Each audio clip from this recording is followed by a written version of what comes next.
moi-même et beaucoup dans le groupe, on est persuadé que c'est pas forcément de rendre un service à l'utilisateur, de passer notre temps à rajouter des algorithmes. Ça crée une espèce de forêt dans laquelle on voit rien. Et de nos jours, on se pose beaucoup de questions de quand est-ce qu'on rajoute un algorithme. La barre est hyper élevée. On se focalise plus souvent sur améliorer des choses que en rajouter. Bonjour et bienvenue sur Data Driven 101, le podcast qui s'intéresse aux applications concrètes et variées de l'intelligence artificielle et de la data. Je suis Marc Sansel, fondateur de Scopeo, une agence d'intelligence artificielle qui accompagne toutes les entreprises à tirer le meilleur de cette technologie. Dans notre podcast Data Driven 101, je reçois chaque semaine des professionnels pour qu'ils nous partagent leurs expériences et leurs visions sans filtre. Aujourd'hui, je reçois Gaël Varocco, directeur de recherche à l'INRIA et cofondateur de Scikit-learn et Probable. Scikit-learn est un projet open source, outil incontournable du data scientist pour l'apprentissage statistique en Python. Bonjour Gaël. Bonjour Marc. Alors Gaël, c'est un grand honneur de recevoir quelqu'un de chez Scikit-learn après avoir passé autant de temps sur cette librairie. Est-ce que tu peux nous parler de qu'est-ce qu'il y a derrière, quelle est l'organisation qui permet à cette librairie d'exister? Alors Scikit-learn, c'est un projet open source qui est multifacette. Il n'y a pas une seule organisation. C'est vraiment, comme d'autres projets open source, c'est un projet qui vit par un ensemble de contributeurs qui peuvent agir avec des motifs différents. Donc, historiquement, INRIA, l'Institut de recherche français, a beaucoup soutenu Scikit-learn parce que INRIA a soutenu des gens comme moi, mais beaucoup d'autres personnes qui ont travaillé dessus, soit à temps partiel, soit à temps plein. Mais il y a d'autres acteurs dans le monde qui ont soutenu, soit en embauchant des développeurs spécifiquement pour ça, encore une fois, à temps partiel ou à temps plein, soit en acceptant que certaines personnes passent du temps, un jour par semaine, ou plus dessus. Et puis, il y a plein de volontaires qui font ça aussi dans leur temps libre. Ok. Qui sont ces volontaires? C'est quoi les profils? Alors, comme il y a plus de 2000 personnes qui ont contribué, ça va être difficile à dire. On va avoir des profils assez variés, mais on va quand même avoir souvent, de temps en temps, des étudiants qui ont envie d'apprendre en contribuant, mais aussi des professionnels qui peuvent avoir envie d'améliorer quelque chose, ou encore une fois d'apprendre parce qu'on apprend des choses différentes dans un groupe que tout seul. Alors, en quelques mots, Scikit-learn, ça a pas mal de fonctionnalités et ça en a sans doute gagné plein depuis le début. Est-ce que tu peux nous faire un tour d'horizon de qu'est-ce qu'on peut faire, quels algos on a sur Scikit-learn? Alors, Scikit-learn, c'est un peu comme un livre de référence d'apprentissage statistique classique, donc non deep learning. Et d'ailleurs, c'est vraiment comme ça qu'on l'a pensé. On avait des livres qu'on aimait bien, mais on voulait que ces livres, ce soient aussi des objets vivants, des algorithmes du code qu'on puisse utiliser. Donc on va avoir l'apprentissage supervisé. L'apprentissage supervisé, c'est j'ai des données et une cible, un target à prédire. Je vais apprendre l'association entre les deux, et puis après, avec des nouvelles données, je vais pouvoir prédire la cible avec les données. Après, on va avoir l'apprentissage non supervisé, qui est beaucoup plus varié, mais on va avoir un certain nombre de classes. Donc l'apprentissage non supervisé, uniquement des données, j'ai pas de cible. Et donc je vais avoir des réductions de dimensions, je vais avoir des algorithmes de clustering, des algorithmes de chercher des sous-variétés, ça fait pédant, bon, chercher la structure, quoi. Et en plus, au-delà de ça, on va avoir plein d'outillages qui va permettre des choses comme la préparation des données. Alors une préparation des données limité parce que Scikit-learn, c'est un objet généraliste, ça n'a pas de fonctionnalités qui sont spécifiques à un type de données. Et puis de la sélection de modèles, donc de l'évaluation de modèles. Donc en fait, on essaie de faire un petit peu tout ce qui permet la mécanique mathématique. Ça paraît pédant, ça n'a pas besoin de l'être, de l'apprentissage statistique. Ok. Alors comment est né le projet? Le projet a eu deux naissances. Il y a une première naissance, c'était David Cournapo, qui faisait sa thèse au Japon, je crois, à l'université de Kyoto. Et il travaille sur du son et il a eu besoin d'algorithmes de mélange de gaussienne pour du son. Et il a voulu coder ça en Python. Il a fait ce qu'on appelle un Google Summer of Code, donc un été payé par Google pour contribuer à du logiciel libre. Et puis David faisait une thèse, il avait autre chose à faire. Il y a d'autres personnes qui ont un peu contribué, il y a eu plus que les mixtures de gaussienne, mais le projet est vraiment un peu mort. 2 ans plus tard, moi je connaissais David par ailleurs, je connaissais bien l'écosystème Python, je commence un nouveau travail dans lequel j'ai un apprentissage statistique à INRIA. Et on se dit c'est pas possible. On a les algos standards, on en a besoin, ils sont dans les livres, mais ils sont pas dans du code de bonne qualité, disponible, intégré, bien documenté, etc. Et donc là, on a décidé d'investir dedans. Et on aurait pu créer un autre projet. Mais je trouvais que c'était pas génial d'un point de vue communauté. Et donc, j'ai contacté David. Et j'ai demandé, est-ce que je peux reprendre le projet ? Je vais pas forcément faire ce que tu faisais. David a dit oui. Parce que David était occupé à autre chose. David, en fait, s'est beaucoup investi dans d'autres piles de l'écosystème Python. Et on a tout cassé. Et on a recréé le projet à partir de rien. Et là, on a eu des financements d'INRIA pour embaucher un jeune ingénieur. On a assemblé du monde. On a essayé de trouver des gens un peu partout pour contribuer. Et l'aventure est née et a fait boule de neige, quoi. Ok. Et on est en quelle année au début ? Ce dont je parle là, c'était en 2009. 2009, ok. D'accord. Ouais, parce que la sauce a pris rapidement, alors. La sauce a pris hyper rapidement. On a vraiment eu de la chance. Je crois qu'on était au bon moment. Et puis, à l'époque, je voyageais beaucoup. Et j'ai vraiment, moi et pas que moi, hein, d'autres personnes, on a vraiment embarqué du monde. Des gens fantastiques qui se sont associés, certains qui sont restés, qui sont encore là. Olivier Grisel qui est encore à 100% sur le projet, puis d'autres personnes qui ont passé 4, 5 ans avec nous et puis qu'on fait autre chose, quoi. Ouais. Alors tant qu'on est sur l'organisationnel, l'aspect humain, c'est quoi les règles ? Comment est-ce que un projet open source vit sans organisation derrière ? Comment sont régies les modifications de la librairie au fur et à mesure que le temps passe ? Alors j'ai envie de dire, faut distinguer 2 choses. Il faut distinguer les règles explicites, écrites, le texte de loi, entre guillemets, et la sociologie. Et typiquement, la sociologie, on n'en pense pas, on réfléchit pas assez à la sociologie, mais c'est extrêmement important. Et de façon générale, un phénomène sociologique, c'est que quand on arrive quelque part qu'on connaît pas, on regarde comment les gens font et on fait la même chose. Donc, il y a des règles qui se sont construites avec le temps. Donc, des règles assez techniques. On va prendre le code, on va le modifier. On va le pousser sur GitHub où tout le monde va pouvoir le voir.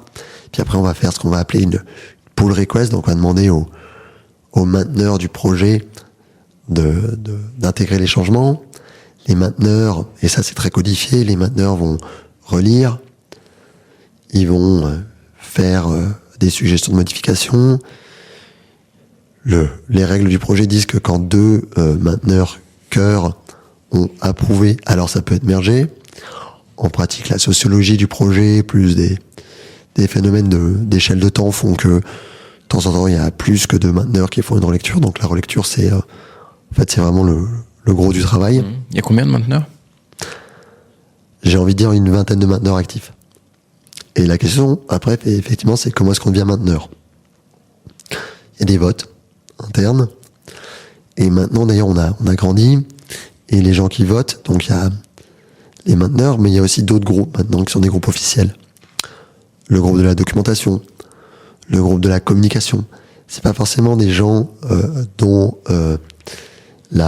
ils sont pas sélectionnés parce que c'est les meilleurs relecteurs de code algorithmique, parce que quelqu'un qui est bon en communication, ça peut être un autre profil. Quelqu'un qui est bon en documentation, ça peut être un autre profil. Et donc maintenant, les votes se font avec tous ces groupes. Donc ce groupe cœur qui est pas uniquement des développeurs. En tout cas, tout le monde a tendance à avoir un vernis de développement, mais la meilleure personne pour communiquer n'est pas forcément la meilleure personne pour écrire du code algorithmique bas niveau. Ok, ouais, donc il y a quand même toute une organisation avec des votes, même si c'est pas officiellement une association de loi 1901 ou je ne sais quoi, il y a quand même des règles voilà, entre vous. Et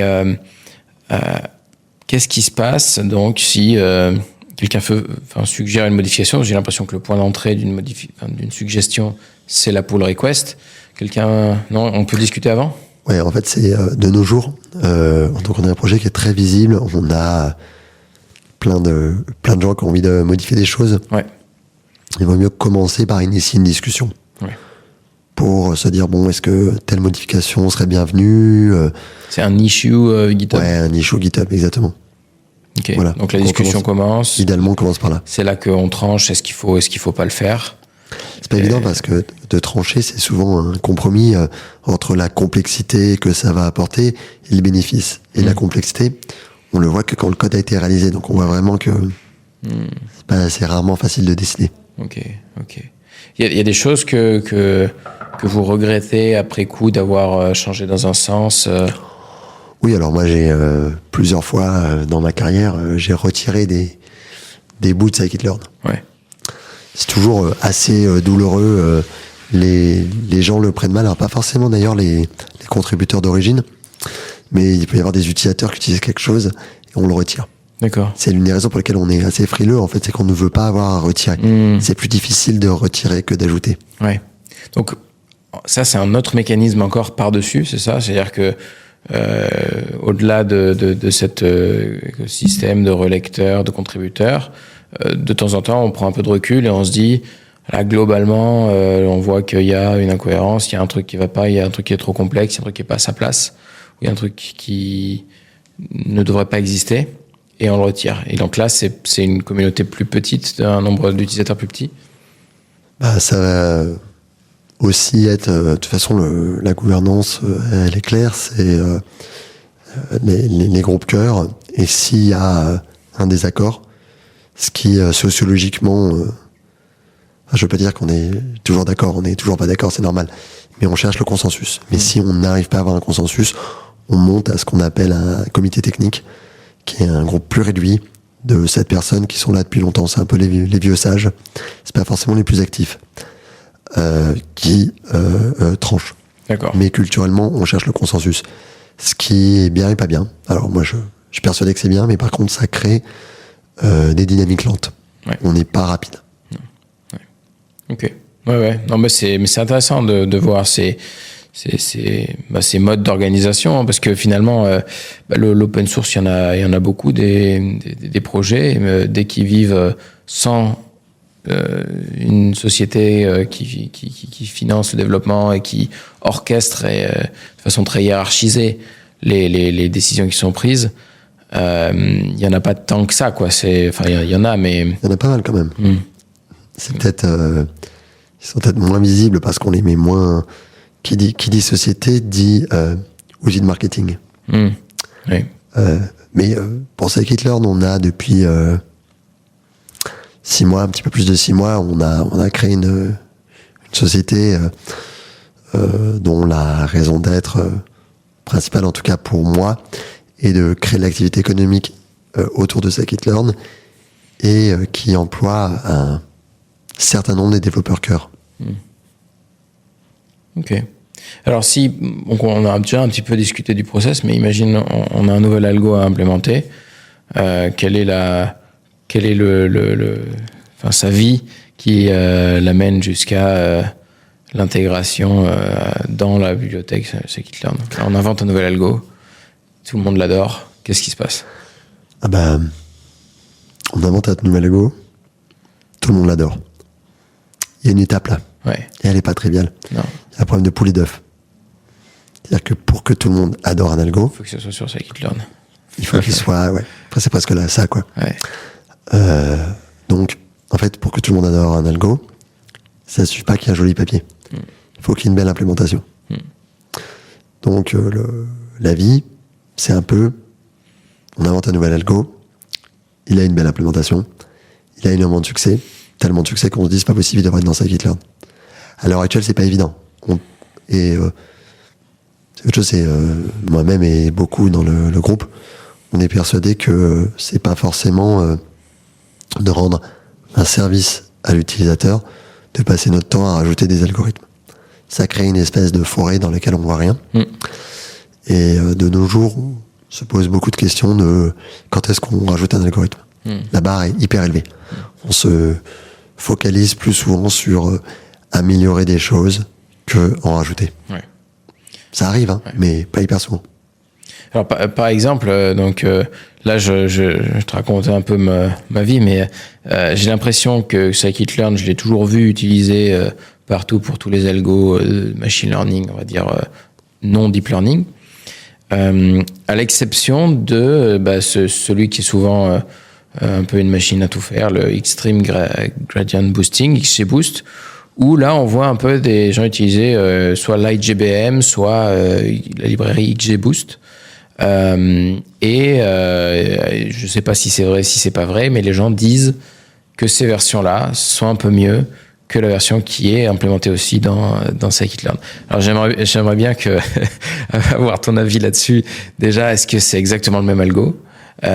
Si non, quelles sont les différences? Qu'est-ce qui explique, selon toi, le fait qu'il y a un peu cet algo qui vive en dehors de scikit-learn, qui a une vie en dehors de scikit-learn, alors que, on va dire, pour tout le reste, vous avez quand même à peu près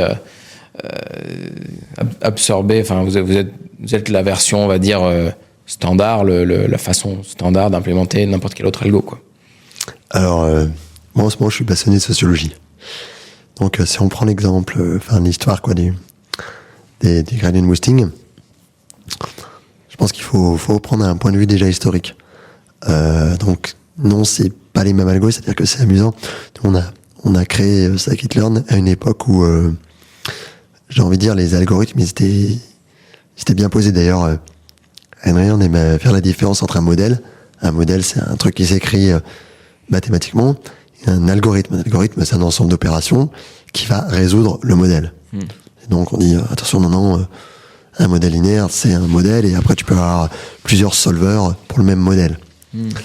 Sauf que ce qu'on a vu dans les 10 dernières années, c'est que le diable est dans les détails, et que sur des algos de gradient boosting d'arbres, il va y avoir des petites nuances qui vont faire que ça marche plutôt mieux, plutôt moins bien. Donc nous, on avait un algo de gradient boosting d'arbres qui était un peu textbook. Et effectivement, XGBoost est arrivé, ils ont fait les choses différemment. Ils ont dit en gros, ouais, mais nous on va faire des choses, on va innover, on va faire des choses qui sont pas dans le papier d'origine, et on a beaucoup d'expérience et ça va mieux marcher. Donc on avait notre gradient boosting, et ils avaient le leur. Et donc il y a quelques années, pour toutes sortes de raisons, on s'est dit, c'est pas possible, il faut qu'on modernise. Donc on a créé un nouvel objet de gradient boosting qui s'appelle le HIST, Gradient Boosting Classifier et Régresseur. Comment tu appelles? HIST pour histogramme. H-I-S-T, ok. Ouais, parce que c'est basé sur des histogrammes. Ouais, d'accord. Qui s'inspire en fait beaucoup d'ailleurs de l'IGBM plus de XGBoost. D'accord. Il est très bien, il n'est pas assez utilisé. Utilisez-le, il marche très bien. Alors après, t'as dit quelque chose de très intéressant. T'as dit, les gens disent que. Et c'est exactement ça. C'est les gens disent que l'adoption d'un produit, c'est beaucoup de sociologie, un peu de technique. Donc, les gens disent que l'IGBM et XGBoost marchent mieux que scikit-learn. Alors, il y a 2 ans, j'ai un doctorant, Léo Greenstein, qui a fait une étude assez claire de ça. Et les résultats sont hyper intéressants. Ce qu'on voit, c'est que c'est une question de... Donc, en moyenne, sur beaucoup de jeux de données, on peut pas conclure sur un jeu de données. En moyenne, sur beaucoup de jeux de données, etc., c'est une question de budget, de calcul disponible. Si on n'a pas beaucoup de budget de calcul disponible, si on veut pas faire des recherches d'hyperparamètres hyper exhaustives, alors le Hist Gradient de Scikit-learn, c'est le meilleur choix par défaut. Si on a de la puissance de calcul et qu'on est prêt à faire la recherche d'hyperparamètres, alors XGBoost va mieux performer. Pourquoi ? Je ne sais pas. Ça gagnerait à être investigué. Mais ce que je trouve très amusant, c'est à parler de XGBoost et l'IGBM. Or, dans mon expérience, si tu n'intéresses pas au coût de calcul, la librairie de boosting qui a tendance à le mieux marcher, c'est CatBoost. CatBoost. Voilà. Encore une autre. Mais donc, pour redire, les gens font quand même beaucoup leur choix par l'outil que le voisin utilise, etc. C'est sûr, mais alors du coup, si là aujourd'hui tu sais que CatBoost est meilleur que les 3 autres options qu'on a discutées avant, pourquoi est-ce que on reprend pas dans Scikit-learn l'implémentation CatBoost ? Je pense qu'on devrait travailler, mais je pense qu'on devrait travailler sur prendre du recul pour comprendre c'est quoi les détails. Parce que sinon, en fait, pourquoi est-ce que les gens n'utiliseraient pas CatBoost, quoi ? Ouais. Et donc, quels sont les éléments importants ? Donc, ça, il y aura un travail qui est presque un travail de recherche empirique à faire. Peut-être qu'on le fera. Là, je mets ma casquette de chercheur. Mais on en revient sur le fait que Scikit-learn, c'est un projet communautaire et on définit les objectifs. Et la perception de la part de pas mal de monde, c'est que ces détails de performance, c'est pas forcément les trucs les plus importants. C'est plus important de pouvoir, un des travaux qu'on a fait récemment que je trouve fantastique, c'est de mieux permettre de définir des coûts business et c'était des hyperparamètres sur des coûts business. Ça, c'est probablement plus important que d'améliorer l'accuracy de 0,2%. Donc, je pense que d'aller comprendre qu'est-ce qui fait la différence entre les algos de gradient boosting, c'est un problème important. Mais par contre, je suis assez persuadé qu'il y a plein d'autres problèmes très importants. Oui, bien sûr. Alors, je rentre dans un autre sujet, mais le Python, c'est une librairie, enfin, un langage, très haut niveau. Si on code des algorithmes en Python, on va avoir des performances qui sont catastrophiques. Donc, Scikit-learn, d'une certaine façon, son objectif, c'est justement de coder dans un langage plus bas niveau, plus optimal des algorithmes qu'on va ensuite utiliser en Python.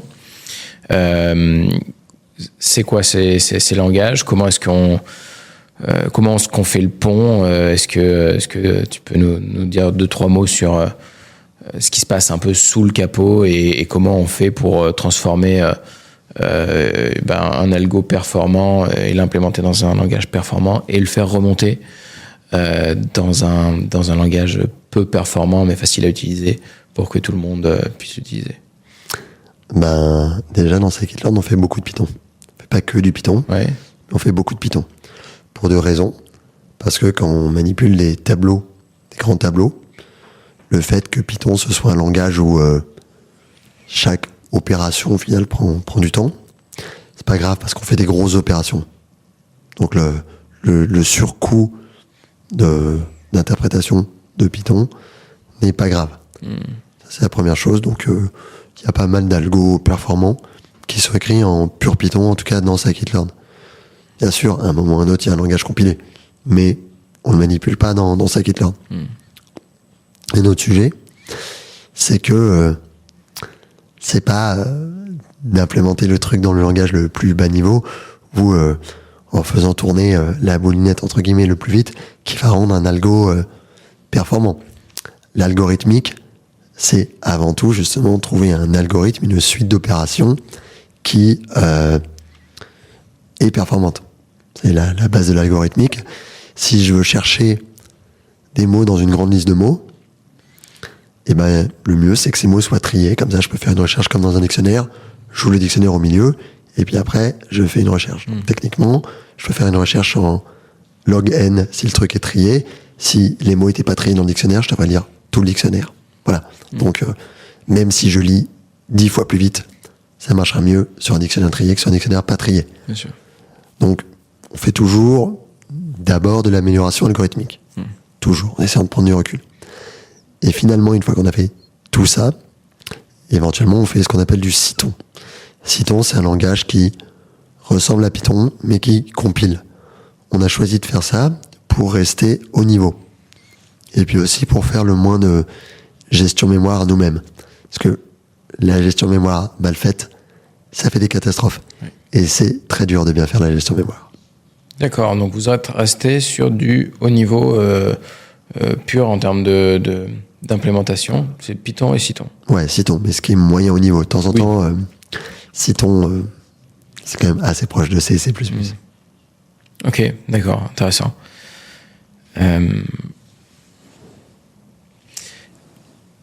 La carte graphique, est-ce que c'est utile pour cette kit-là? Est-ce que vous envoyez des calculs sur la carte graphique? Est-ce que c'est possible? Alors c'est une bonne question. Donc l'une des... et ça se couple avec la question juste avant.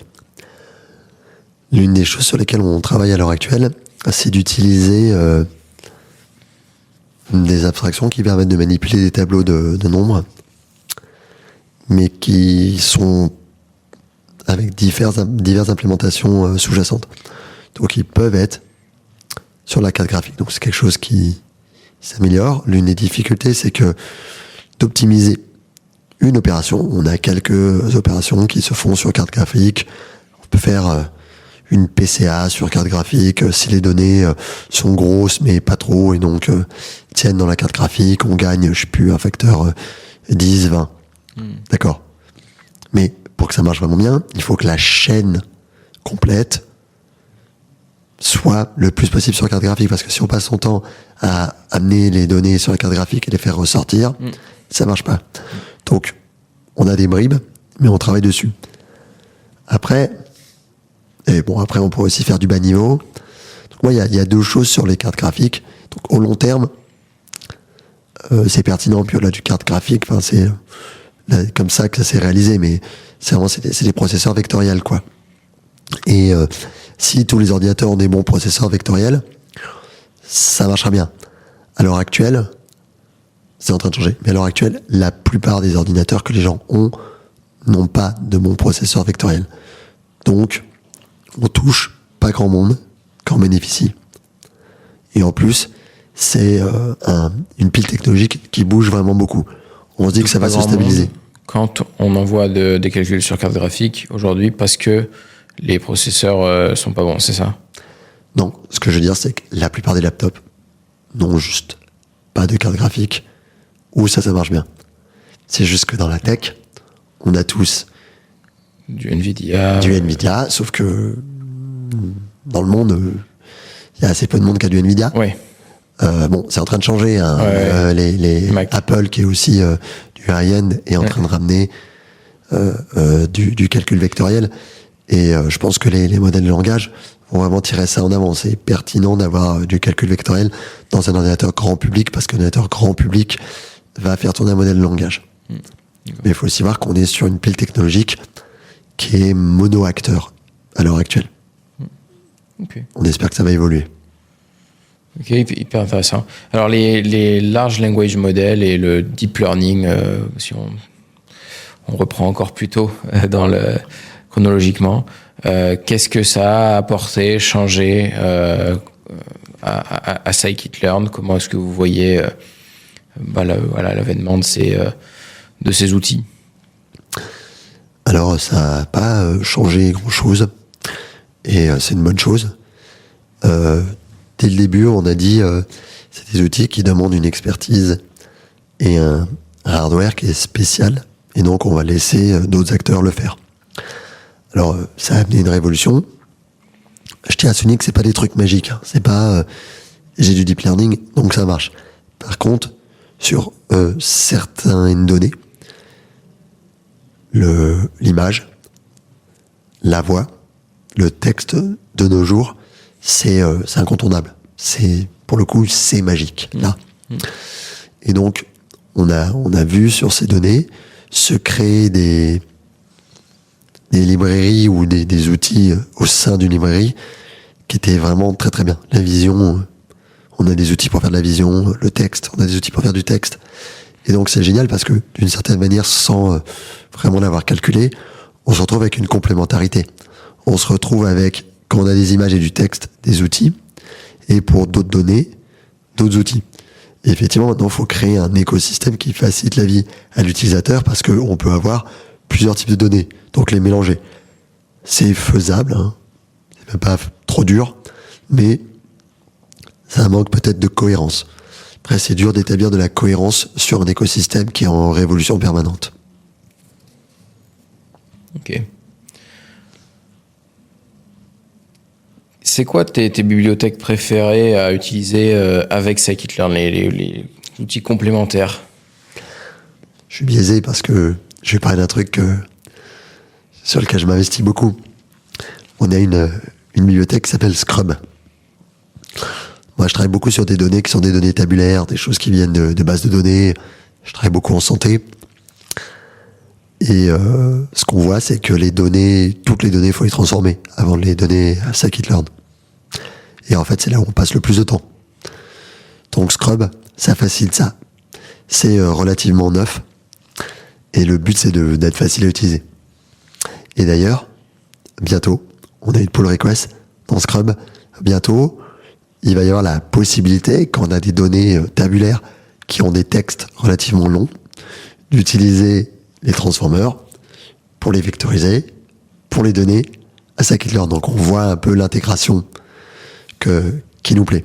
Sauf que bien sûr, la difficulté de cette intégration, c'est que scikit-learn est facile à installer, marche sur n'importe quel hardware, sur n'importe quel microprocesseur, du ARM, Scrub aussi, le transformer, pas forcément. Donc on va voir tout de suite qu'on va avoir un peu de... Ça va pas marcher chez tout le monde. Mais bon, ça, c'est la librairie qui m'enthousiasme. Ok. Alors, j'ai une autre question qui va encore m'amener à raconter un peu ma vie. C'est sur des projets passés, je me suis retrouvé avec 100 000 lignes, puis 1 million, puis 10 millions, et avec un moment donné où, face à beaucoup de données, on est obligé soit de les jeter, jeter une partie, soit de se dire, OK, on va rééquilibrer, etc. Soit de penser à des astuces. Alors à un moment donné, je me mettais à utiliser du Scala pour implémenter en Spark des opérations qui étaient parallélisées parce que sinon c'était pas avec Pandas, c'était pas parallélisé. Bon bref, je vais peut-être couper court un peu, mais un jour est arrivé Vertex AI de Google, qui est une boîte d'auto-ML. À laquelle on donne l'objectif, les colonnes à utiliser, et qui s'adapte complètement au nombre de lignes qu'on lui donne. Alors ça coûte extrêmement cher, mais à partir du moment où le temps se paye, en fait, le fait de ne pas avoir à changer de langage pour faire finalement des travaux parallélisés dans un autre langage sur une autre machine qui a beaucoup de processeurs, etc., et de le laisser complètement gérer l'infra a été game changer sur ce projet. Et en tant que data scientist, je prêche pas pour ma chapelle quand je dis que Vertex AI m'a changé la vie à ce niveau-là. Donc ma question c'est qu'est-ce que tu conseilles de faire quand on a énormément de lignes, qu'on commence à être confronté à de la saturation des calculs. Comment est-ce que tu adoptes et qu'est-ce que tu penses globalement des outils d'auto-ML, a fortiori de ceux qui auto-scale? On a deux sujets, le scaling et l'auto-ML. Vertex AI, je connais pas. Tu télécharges quelque chose et tu l'utilises? Non, c'est un outil cloud de Google, de la suite Google. Bon, moi j'ai un problème avec ça. Ouais. Moi je travaille en santé, je travaille avec des gens, ils travaillent en banque assurance. Ouais. Non mais je te rejoins. Donc tu me demandes ce que je conseille. Ouais. Ça dépend. Mais si tu veux garder, après moi j'ai rarement des problèmes aussi gros. J'en ai, mais quand j'en ai, ça peut être au sous-sol du ministère de la Santé. Les données de l'assurance maladie de tout le monde, on va pas les envoyer sur Google, c'est garanti. Ouais, c'est sûr. Donc, je connais pas d'outils, mais je ne connais pas. Ça pas dire qu'il y en a pas, d'outils que je peux mettre au sous-sol du ministère de la Santé pour résoudre ce problème. Et je pense qu'il faut avoir pour bien répondre à cette question, il faut avoir un point de vue économique. Donc scikit-learn, en fait, il n'y a pas beaucoup de sous dans scikit-learn. Scikit-learn, c'est un peu le truc que tout le monde utilise, mais le modèle économique de scikit-learn, il est fragile. Et ça marche uniquement parce qu'il y a énormément de monde qui utilise, et comme il y a énormément de monde qui utilise, il y a plein de monde qui donne un coup de pouce, financier ou autre. Quand tu es sur un truc qui est assez inhabituel, 10 millions de lignes, le modèle économique n'est pas le même. Donc moi, techniquement, quand j'ai 10 millions de lignes, j'utilise du deep learning. En plus, ça fait sens. À 10 millions de lignes, le deep learning, généralement, il marche mieux que le gradient boosting. Ok. Donc, c'est ça que j'utilise. Mais je suis pas du tout au même niveau d'expertise. Mais alors, pas du tout. Après, donc là, j'ai pas encore parlé d'AutoML. L'expertise, bon, le problème, c'est qu'on a plusieurs expertises. On a expertise informatique, utiliser le bon langage, avoir la bonne machine, distribuer les calculs. Mais on a aussi l'expertise statistique. C'est-à-dire, soit tu es sur un problème où la prédiction est validée de façon évidente, tu vas prédire, tu vas avoir un achat, tu vas voir si tu gagnes. Alors là, dans ce cas-là, c'est peut-être un peu plus évident parce que tu fais ta prédiction, tu vois si ton revenu augmente, ton revenu diminue. Et encore, tu peux te poser des questions parce que si tu te trompes, tu perds plein d'argent. Donc, mais moi, ce problème où je travaille, c'est le problème de santé. Je peux pas me permettre de me tromper. Donc, il y a une autre expertise qui est très importante, c'est l'expertise statistique et puis les mêmes expertises métiers, l'expertise de santé. Donc bon, le problème, c'est qu'il y a plein d'expertises, donc ça serait bien qu'on arrive à retirer l'expertise informatique, mais en tout cas, on ne va pas, je pense, sur les problèmes à gros enjeux, supprimer l'expertise. Oui. Ça serait bien de supprimer l'expertise informatique. Et peut-être que c'est là où l'AutoML arrive. Est-ce que l'AutoML peut arriver à supprimer l'expertise informatique? Donc ça, je pense que c'est un projet très intéressant. Il y a Autosclore 2 en AutoML open source. Je ne l'ai pas utilisé, mais j'en pense du très grand bien. Est-ce qu'on va voir des fonctionnalités comme ça apparaître dans scikit-learn ou même dans Scrub? Parce que c'est plus facile de faire du bon AutoML quand on a une idée du domaine. Je ne vais pas faire l'AutoML de la même manière si c'est des images ou si c'est des tables. Donc peut-être qu'on va voir ça dans des librairies open source de l'écosystème. Ok, intéressant. Alors, est-ce que tu as une anecdote à nous partager? Donc, on est en 2018, on lance le consortium scikit-learn. Le but du consortium scikit-learn, c'est d'arriver à trouver des sous pour payer à l'époque, ça devait être 3 développeurs qu'on avait à Inria qui bossaient dessus. On arrive à trouver des mécènes, on était hyper exigeants, on voulait des gens qui nous filent des sous et qui ne modifient pas notre roadmap. On était prêt à les écouter, mais on prenait pas d'ordre. Le but, c'est d'éviter de se focaliser sur les problèmes des banques et pas les problèmes de tous les data scientists ou Dieu sait quoi. On n'était pas à vendre. On trouve des gens fantastiques, AXA, Dataiku, BNP Paribas, je me souviens plus, on avait quand même pas mal. On lance le truc.